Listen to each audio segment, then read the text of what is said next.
Gepleyer Azatlyk Radiosu. Hormatly dinleyijiler, eferde siz bilen men Hudaýberdi Hally. Aşgabat aeroportuny bir kanun barlyglar güýçlenýär. Şu maglumat bilen habarlar gündeligimizi dowam etdirýäris. Aşgabatyň aeroportuny gonyp çykalga gelenimizde ol ýeriň işgärleri telefonumy elimden alyp, sen meni ýok, içindäki şahsy maglumatlarymy barlap başladylar diýip 27 ýaşyndaky müýwe Azatlyk Radiosyna maglumat berdi. Londondan ýygyna dolanyp gelen müýwe haçan aeroportuň işgärleri onuň telefonuny daşary ýurtly halaşýan ogluny bilen düşün suratyny görünlerini onuň üstüne azgyrlyp gyýgyrandyklarını aýdýar. Halaşýanyň şahsiýeti bilen gyzyklandylar. Soňam Türkmenistanyň oglun gytmy, daşary ýurtlygyny başyna ýapdyjakmy diýip aglap oturunyňa garamazdan hem üstüme gyýgyrdylar hem kemsitdiler diýip müýwe gurrun berýär. Müýwe ýany bilen bile uçup gelen başga da 2-3 sorasynyň telefonlarynyň hiç hili düşündürüş berilmezden zor bilen alınıp içindäki şahsy maglumatlarynyň barlanynyny sözüne goşdy.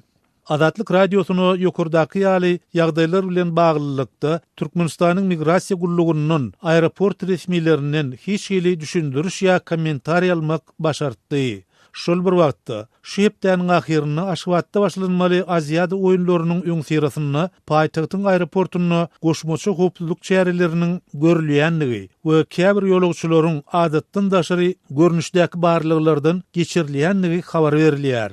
Azatlyk Radiosu bilen habarlaşan Türkmenistanlylaryň aýtmagyna görä, ýolagçylar ähli howpsuzlyk gözegçiliginiň we barlyglardan geçip bolandan soň olar gümrük we serhet gullugynyň işgärlerinden daşaryn howpsuzlyk gullugy gaýtadan itli barlygdan geçirýärler. Bundan başga Türkiýede belli bir döwür zähmet migranty bolup, işläp gaýdan Türkmenistanlylaryň Aşgabatyň aeroportuny has içgin sorag edilýändigini, barlanýandygyny üns çekilýär. Azatlyk Radiosu bilen söhbetdeş bolanlar Aşgabatyň aeroportuny özleriniň Türkiýede haýsy ýerlerde we nähili şertlerde işläp we ýaşandyklary, ol ýerde näçe pul gazanandyklary, nähili syýasy we dini toporlar bilen gatnaşygynyň bolanyny, ekstremist toporlaryň hatarlaryny çekilmäge we başga ýurtlarda din üçin söwüşe gitmäge çagyryş edenleriň bolup bolmanlygy, namaz we Kur'an okumaýanlygy ýaly maglumatlaryň sorulýandyklaryny aýdýarlar.